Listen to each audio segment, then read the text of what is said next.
Hi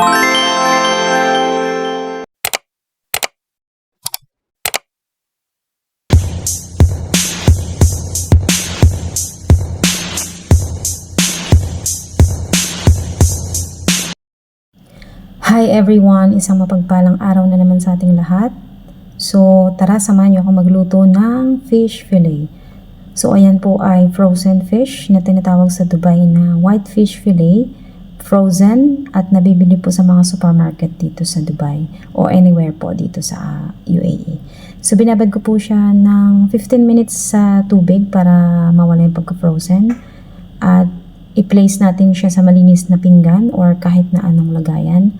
At nilagyan ko siya ng asin, pink salt, which is depende po sa option ninyo. Dahil yan lang po ang meron tayong available sa ngayon. So yan, lamas-lamasin po natin ng kamay.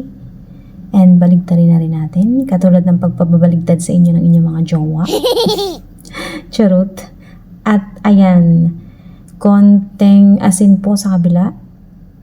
So, wag pong damihan, depende po sa taste nyo. Kung mataas po ang timpla nyo, depende po sa inyo. And then, ayan, kamay-kamayin para sumarap. At dagdagan natin ng black pepper. At yan din po ay optional. So, wala tayong harina, kaya yan po yung ating available ngayon. And, ayan, konting lamas-lamas ulit para kumapit yung lasa. And sa kabila din po, baligtarin natin yung isda. So, 3 pieces po yung laman ng isang plastic. And yan, nilagyan ko rin siya ng powder. So, yan po ay spices na nabibili dito sa UAE. So, wala po tayong ibang ingredients kung ano lang po yung ating nakayanan. So, yan po ay ginamitan ko ng kutsara kasi spicy po siya. So, ayan. Pakuluan po natin muna ang ating mantika sa napakainit na kawali. So ayan, yan na po yung kinalabasan ng isda. And ilagay natin yung mantika sa ating mainit na kawali. So ayan na. Kung mapapansin nyo po, yan ay hinati-hati ko ng maliliit.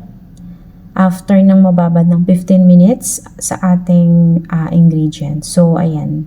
Pwede kayong gumamit ng sipit or anything na depende po kung paano nyo siya lutuin.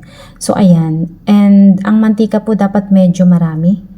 Depende rin po kung ilan yung ilalagay nyo. Basta kasya doon sa mantika natin na inilagay sa ating kawali. And dapat maluto siya hanggang sa loob. So, ginawa ko po dyan is konti lang yung ating asin. Kasi maalat na yung spices niya. So, pag nagsama siya, maalat na talaga siya. So, yan po ay alalay lang ang apoy.